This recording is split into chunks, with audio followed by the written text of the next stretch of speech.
बिस्मिल्लाहिर्रहमानिर्रहीम अस्सलाम वालेकुम नाज़रीन, मैं हूँ आपका मेज़बान दानिश अंसारी और आप देख रहे हैं मेरा YouTube channel Danish Ansari official. नाज़रीन, आज हम बात करेंगे मलिक महबूब साहब से। आप सबके फेवरेट हैं, मशहूर स्टोरीज हैं। मलिक साहब, आज प्रोग्राम का आगाज़ आपकी एक प्रेडिक्शन से करना है। गुज़िश्ता 2 हफ्तों से आप ये प्रेडिक्शन करते आ रहे हैं कि पानी में आपको जंग और तबाही दिखाई दे रही है और अब मामला उसी तरफ जाते दिखाई दे रहे हैं।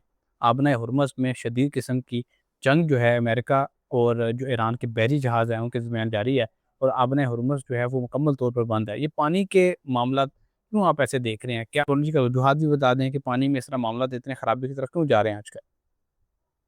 जी, बिल्कुल यही मैं बता रहा हूँ जो क्लस्टर अभी बन रहा है 15 के बाद वो सारा पाइसेस में बनने वाला है। पाइसेस वाटरी साइन है। तो जैसे मैंने बताया है ये लावे वाले प्लैनेट जैसे सन हो गया, सैटर्न हो गया, फिर मार्स भी इसको जॉइन कर लेगा। तो जो लावा उगलेगा ना वो पानी के अंदर उगलेगा। तो ये चीज़ें अ, थोड़ी-सी पानी की तरफ से डिस्टर्बिंग आने वाले दिनों में नज़र आएँगी। कहने का मकसद ये है पानी की तरफ से अब आपको टेंशन मिलने वाली है। मैंने आपको कहा है कि आईटी से रिलेटेड कुछ ऐसे हालात बनेंगे जिसकी वजह से इंटरनेट या कम्युनिकेशन में एक ब्रेक आ जाएगा और उसी ब्रेक के बाद दुनिया में नई टेक्नोलॉजी का एडवांसमेंट नज़र आती है। तो राहु सदबिशा अगस्त तक डेफ़िनेटली ऐसे चांसेस हैं, ये जो आपने बताया है कि टेक कंपनीज़ अंडर एक ऐसी सिचुएशन में आएँगे, जहाँ पे ये हमले कर सकते हैं, तो ये चीज़ें तो बहुत ही क्लियर है। और जहाँ तक बैंकिंग का सवाल रहा, एक और ऐड कर देता हूँ, बैंकिंग मर्क्यूरी से होता है। तो मर्क्यूरी रेट्रोग्रेड है, देयर आर चांसेस, लेकिन राहु का तो IT section definitely IT sector में ये चीजें होंगी। बैंकिंग के चांसेस हैं but not very much sure, लेकिन आईटी के सेक्टर में एक डिस्टरबेंस आनी है, ये मैं आपको अभी से बता दूं। अब आते हैं आपके सवाल की तरफ। आप ये पूछ रहे हैं कि क्या पाकिस्तान इसमें मुदाखलत करेगा। मेरी तो दुआ है सर ना करे। वजह यही है क्योंकि पाकिस्तान का एक टाइम चलेगा 15 मार्च से लेके 15 से 20 मई तक का, जिसमें पाकिस्तान के अंदर सिचुएशन आउट ऑफ कंट्रोल होगी। चाहे आप इंटरनल पॉलिटिक्स को देख लें, चाहे एक्सटर्नल मामलात को देख लें। और पाकिस्तान ने जैसे वो साइन कर लिया एग्रीमेंट, तो वो तो बाउंड है इस चीज़ का। और डेफिनेटली उनको अफ्तारी के लिए नहीं बुलाया गया होगा वहाँ पे सऊदी अरब में। ये सिचुएशन उनके हाथ से अभी बहुत ज़्यादा बाहर निकल गई है और वो अब इसी को प्लान आउट कर रहे होंगे कि आपने किस वक़्त आना है और अपनी ड्यूटीज़ निभानी है। तो अगले 3 दिन बड़े सरप्राइज़िंग होने वाले हैं और मैंने जैसे बताया आपको पहले भी कि ये आपको कुछ सरप्राइज़िंग इवेंट दिखा सकते हैं। अल्लाह करे, मैं जैसे बार-बार कहता हूँ कि ऐसा ना हो और अमन-ओ-अमान की तरफ सिचुएशन चली जाए। बहरहाल एक इंडिकेशन आपको सितारों की रोशनी से मिली है कि जुपिटर डायरेक्ट हुआ है, तो चीज़ों में शिफ्ट नज़र आया है। लेकिन बात ये शिफ्ट के साथ जो आगे कंजंक्शन होने हैं, ये वो प्लैनेट के कंजंक्शन है जिनको हम पॉजिटिव नज़र से नहीं देखते, इसको हम नेगेटिव के अंदाज से ही देखते हैं। तो इसीलिए जब मैंने आपको डेढ़ हफ्ता पहले बताया था कि अगली जो तारीखें हैं 11, 12, 13, 14, ये तारीखें वापस डिस्ट्रप्शन का मैक्सिमम पीक दिखाने वाली हैं। उसकी वजह यही थी कि ये 3 प्लैनेट राहु, मर्क्यूरी और मार्स, इनका कंजंक्शन है। मर्क्यूरी वैसे ही रेट्रोग्रेड है, जो कि अक्ल को सिग्निफाई करता है और अक्ल आजकल देख लें कि ऐसे लीडर्स हमारे सामने बैठे हुए हैं जो खुद ही जंग जीत रहे हैं और बहुत कुछ चल रहा है। हमारे सामने तो बहुत कम न्यूज़ आ रही है, बहुत कुछ चल रहा होगा, बहुत मिसकम्युनिकेशन हो रही होगी। आने वाले दिनों में पता चलेगा, लेकिन ये 3 दिन जैसे मैंने बताया बड़े इम्पोर्टेंट है और यही आपको फाइनल सिचुएशन बताएँगे। अलबत्ता अगर आप ये बोलेंगे जंग वाइंड अप कब होगी? अभी के सितारों के हिसाब से अप्रैल के 15 तक ये सिचुएशन रहेगी, लेकिन अगर हम इसका ऑपोजिट साइड देखते हैं जहाँ पे प्लेनेट ये सारे क्लस्टर बना रहे हैं वापस, क्योंकि यहाँ से सन 15 तारीख को मूव हो रहा है पाइसेस में। पाइसेस में ऑलरेडी सेटर्न है। पाइसेस में फिर मार्स भी आ जाएगा 2 अप्रैल को। तो जो नेक्स्ट कंजंक्शन हो रहा है वो पाइसेस में हो रहा है, विच इज़ वाटरी साइन। तो 2025 से एक बात मैं बार-बार कह रहा हूँ कि पानी के अंदर जंग नज़र आती है और अब जो नया महाज खुलने वाला है वो पानी के अंदर होगा। और अब जो सितारों की पोजीशन है वो बहुत ही क्लियर है। ग्राउंड रियलिटी इन चीज़ों से मैच कर रही है कि हम सितारों के अंदर जो है ना एक लावा उगलने लगे हैं।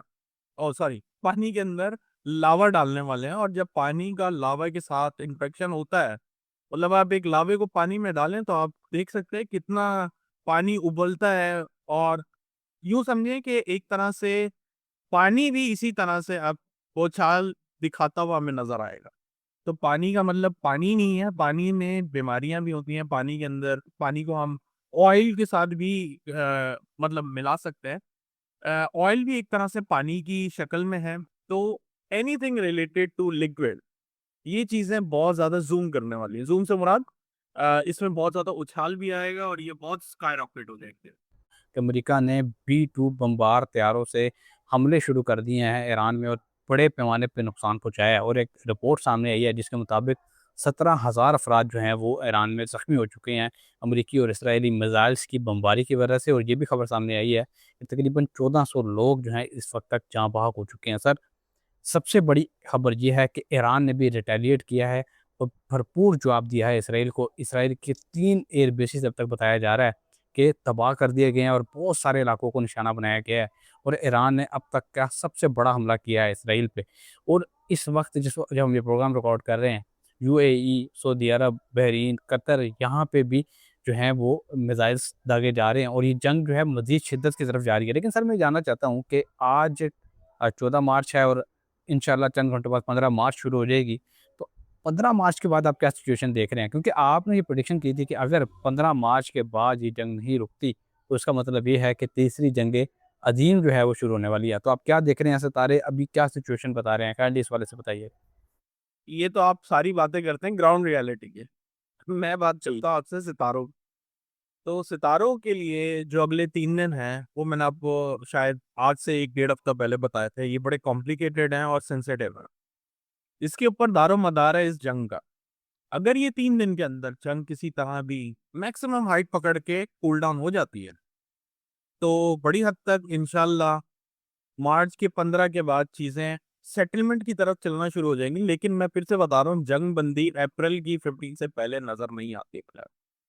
चाहे इट इट अप और ये चीजें चली जाएं या कूल डाउन हो जाए, ये बात ध्यान में रखें। दूसरी बात, अगर ईरान का जायचा देखें तो उनके 2 और 8 हाउस, दूसरा और 8वां घर दोनों एक्टिवेट हुआ होगा।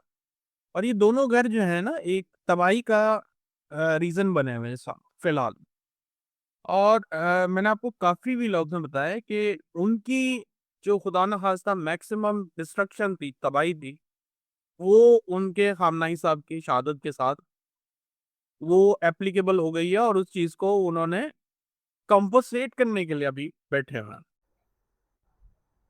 Okay sir. अच्छा सर, कुछ क्वेश्चन हैं वो प्रोग्राम में ऐड कर लेते हैं, प्रोग्राम को फिर वाइंड अप करेंगे। हिना अशरफ हैं सियालकोट से, तारीख़ पैदाइश 6 जून 1997 है। सवाल इनका ये है, क्या इस साल नया घर या प्लाट खरीदने का कोई इम्कान दायचे में बनता दिखाई दे रहा है? वकास अली हैं रावलपिंडी से, तारीख़ पैदाइश 14 दिसंबर 1991 है। सवाल इनका ये है कि नौकरी की तब्दीली का सोच रहा हूँ, क्या बैरून मुल्क जाना नौकरी की गर्ज से इस वक्त बेहतर होगा? सलमान रशीद हैं सक्खर से, तारीख़ पैदाइश 26 फरवरी 1990 है। सवाल इनका यह है कि मंगनी के बाद रिश्ते में गलतफ़हमियाँ बढ़ गई हैं, क्या ये मंगनी जारी रखनी चाहिए या मंगनी तोड़ देनी चाहिए? इसके अलावा आसिफ नदीम हैं, इन्होंने कमेंट किया है, मलिक साहब आप बहुत तहम्मुल से हर सवाल सुनते हैं और भरपूर जवाब देते हैं, आप वाक़ई काबिल तारीफ़ हैं, जज़ाकल्लाह। इसके अलावा फ़रिया अनवर हैं मुल्तान से, 27 जनवरी 1990 इनकी तारीख़ पैदाइश है। इनका सवाल ये है कि पिछले कुछ अरसे से सेहत के मसाइल हैं, इसकी वजूहात क्या हैं?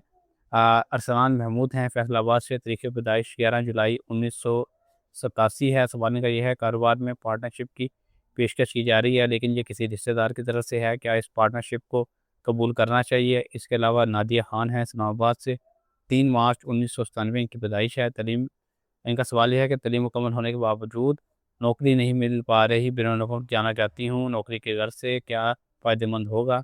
इमरान यूसुफ़ हैं गुजरात से, 22 नवंबर 1990 इनकी तारीख़ पैदाइश है। सवाल इनका ये है कि मैं काफ़ी अरसे से बैरून मुल्क जाने की कोशिश कर रहा हूँ, क्या इस साल कोई राह बन सकती है?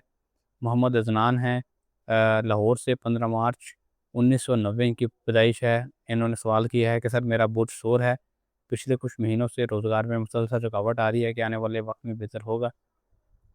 बहुत शुक्रिया नादिन, आपने अपने सवालात हमें बताए, हमने जो सवालात हैं महबूब महबूब साहब के साथ शेयर कर दिए। इंशाल्लाह आपके सवालात के जवाबात आपको कमेंट्स में ही दे दिया करेंगे। अगली वीडियो तक के लिए मुझे और मलिक महबूब साहब को इजाज़त दीजिए। अल्लाह हाफ़िज़।